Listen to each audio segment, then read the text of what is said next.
Bienvenidos a un nuevo episodio de la radio La 35. Hoy tenemos el honor de estar con Horacio Convertini, que es periodista, guionista y escritor. Bienvenido. Gracias, viejo. Un Bueno, gusto estar acá. me alegro. ¿Te recibieron bien a la escuela? Muy bien, muy bien. Hermosa escuela, además. Hermosa, hermosa. Me alegro.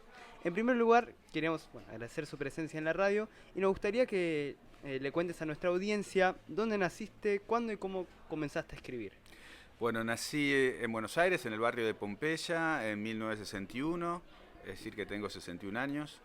Empecé a escribir en serio, por decirlo de alguna manera, en los 90, principios de los 2000, pero siempre estuve vinculado a la palabra escrita, porque soy periodista de prensa gráfica desde hace 40 años y porque siempre me gustó escribir, incluso cuando era chico y estaba en la escuela primaria, y en esa época las maestras y los maestros daban una tarea que a mí me gustaba mucho, que era la composición, que era escribir una página sobre algo.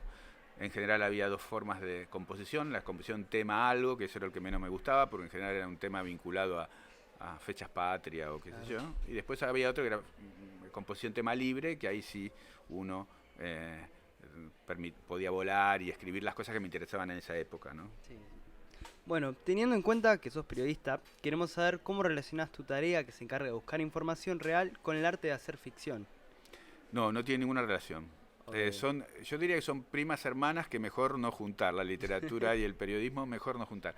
¿Por qué? Porque justamente el periodismo trabaja sobre la información, sobre lo cierto, sobre el objetivo, y la literatura trabaja sobre la imaginación, sobre lo subjetivo muchas veces, sobre lo que no necesariamente tiene que ser cierto, es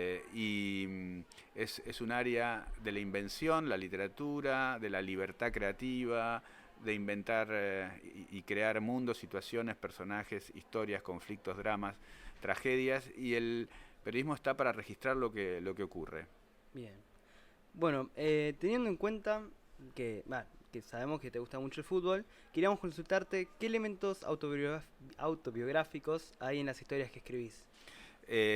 A ver, en relación con el fútbol, muchos tienen que ver con mi experiencia como periodista. Durante un tiempo trabajé como periodista deportivo, entonces uno va ahí acercándose un poquito a la trastienda del fútbol, y eso hace que también cuando vos planteás, no todos mis textos tienen que ver con el fútbol, diría que la mayoría no tiene que ver con el fútbol, pero sí hay una parte importante que sí, y eso tiene que ver porque en un momento de mi evolución como escritor, tomé la decisión de acercarme a ese escenario, que era el del fútbol, porque era un escenario conocido para mí, en el cual me sentía más cómodo creando situaciones, conflictos, intrigas. Claro. Bueno, eso está lindo, eso quiero votar. Sabemos que los estudiantes de esta escuela leyeron tu novela El misterio de los mutilados y creemos que sos consciente que ellos y ellas son un público adolescente bastante crítico. ¿Pensaste en algún valor particular que querías transmitir al momento de escribirla? No, no.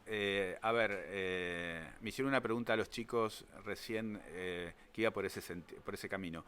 Cuando vos escribís literatura infantil, por ahí estás más preocupado en la transmisión de un valor, ¿no? En mis novelas infantiles hay, de una manera no explícita, pero se desprende claramente de la historia, el deseo de transmitir valores como la amistad, la solidaridad, el altruismo, la preocupación por el otro, el respeto por el otro, etcétera, etcétera. Me parece que las novelas juveniles están más cerca de las novelas para adultos, esta en especial, que podría funcionar tranquilamente como una novela para adultos, y la novela para adultos no tiene o no debería estar tan atada a la transmisión de valores, porque me parece que la literatura no debe estar atravesada por lo moral, sino por los valores literarios, diríamos, ¿no? No es algo que me preocupe en mi trabajo con los adultos, es que los adultos piensen, o sea, tengan actitudes positivas, sean buenos, supongo que estoy hablando de un adulto y va a entender que esto es una ficción. Y si escribo la novela de un asesino, no es porque le estoy diciendo, mira, tenés que ir a asesinar gente. Claro. Estoy contando lo que ocurre en la cabeza de alguien que mata, ¿no? Más sobre el relato de la historia, más sobre cómo se lleva a cabo la historia. Claro, yo lo que pretendo es que vos busques o que encuentres un conflicto que te atrapa y personajes que te llevan que te generan algún tipo de emoción, no necesariamente te transmiten un valor. A ver, salgamos de la literatura y entremos al mundo de las series. Cuando vos ves Game of Thrones, por decir un ejemplo, Sí. ahí no te están transmitiendo ningún valor y está bien, ¿no? Sí, Lo sí, que sí. vos necesitas es que los Targaryen digan Dracarys, ¿no? Sí, sí, que se lleve la historia. Sí, Sí, claro. sí, sí. Bueno, ahora vamos a otro cuento que es El quejido de la mecedora, Sí. que nos pareció un relato muy interesante con un final inesperado. ¿Podrías darnos una definición del género fantástico?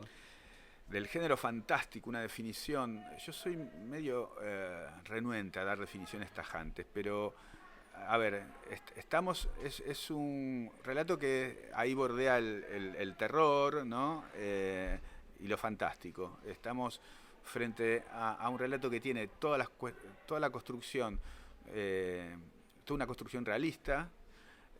Y esa construcción realista, como siempre ocurre en los relatos de fantasía o de terror, empieza a resquebrajarse por algún lado con algún tipo de anomalía.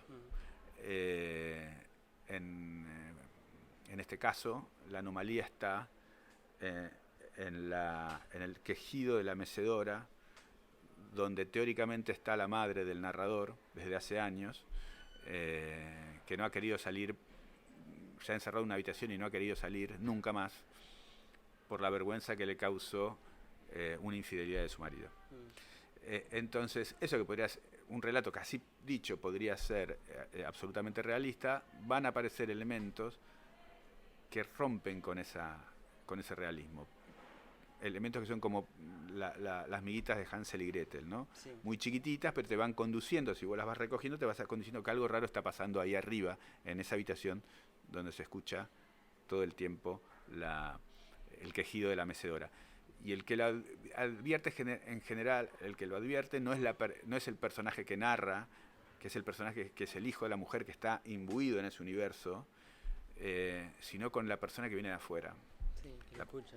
La persona que viene de afuera que no tiene el chip del narrador, que viene de afuera y va a empezar a ver esas miguitas de pan extrañas miguitas de pan, que no conducen a algo lógico, sino a algo absolutamente extraordinario. Bien. Y en El maleficio de Madame Margot, ¿dónde queda sobreentendido su pasión por San Lorenzo? Nos interesa saber qué tácticas o estrategias que se manejan en el fútbol te sirvieron para la construcción de este cuento o otros que hayas escrito también. Bueno, ahí La Maldición es un cuento escrito a pedido por una editorial, que es en un libro en donde distintos autores publican relatos vinculados para chicos, son relatos que para escuela primaria, relatos vinculados a sus equipos de fútbol. Yo, hincha de San Lorenzo, elegí uno que está vinculado a la maldición, es medio de terror o fantástico, a una supuesta maldición que impedía a San Lorenzo salir campeón de la Copa Libertadores de América, y eso está vinculado a una promesa incumplida que hacen unos jóvenes en 1959, 1960, y que eso se va, como karma, diríamos, se va conspirando contra las chances de San Lorenzo a lo largo de los años. ¿Qué elemento del fútbol real aparece en esa novela? Bueno, básicamente algunos datos que tienen que ver con la historia del club. Es decir, el club fue el primer club argentino en jugar la Copa Libertadores, llegó a las semifinales y como no le interesaba demasiado, regaló la localía y termina siendo eliminado por Peñarol, que es el primer campeón de la Copa Libertadores. Podría haber sido San Lorenzo. Y bueno, yo agarro ese elemento para decir que en realidad eso pasó porque hubo una promesa que no se cumplió. Claro. Y hasta que esa promesa no se salde, esa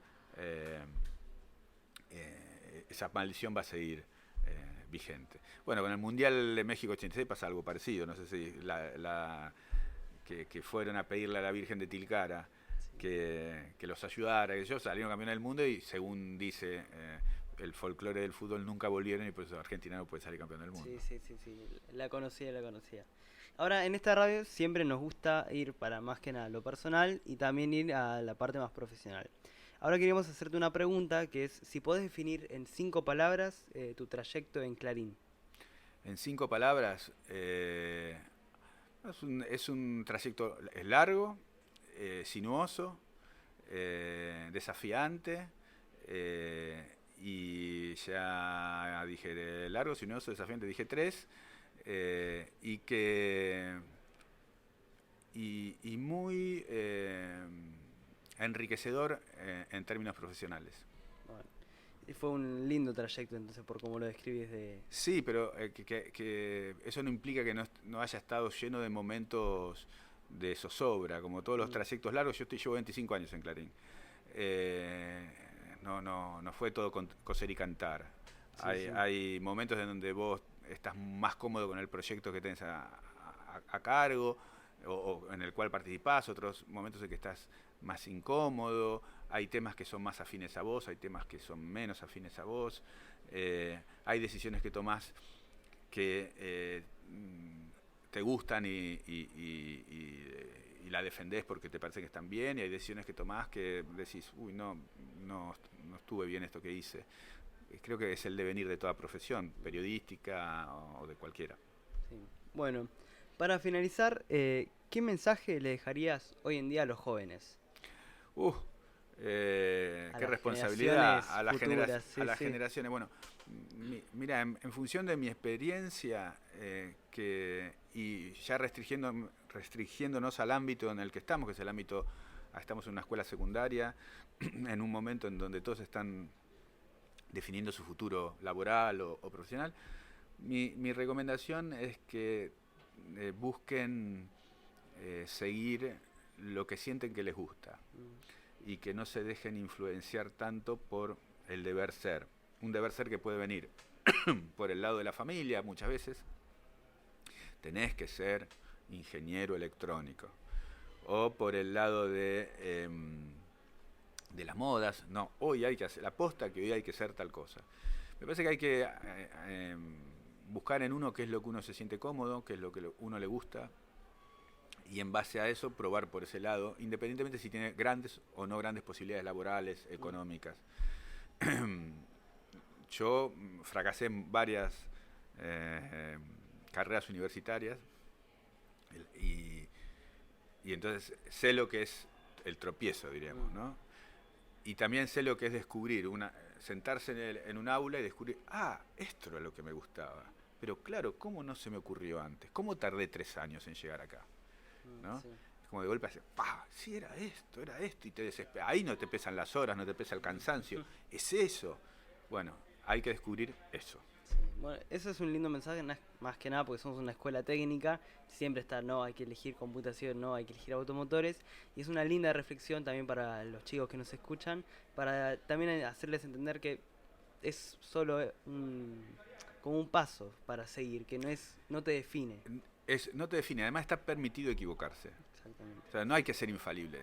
Saquémonos de encima ese peso brutal, ¿no? Yo tenía 17 años y tenía que tomar una decisión en 1978, 17 años. Tenía que tomar la decisión de qué iba a ser el resto de mi vida.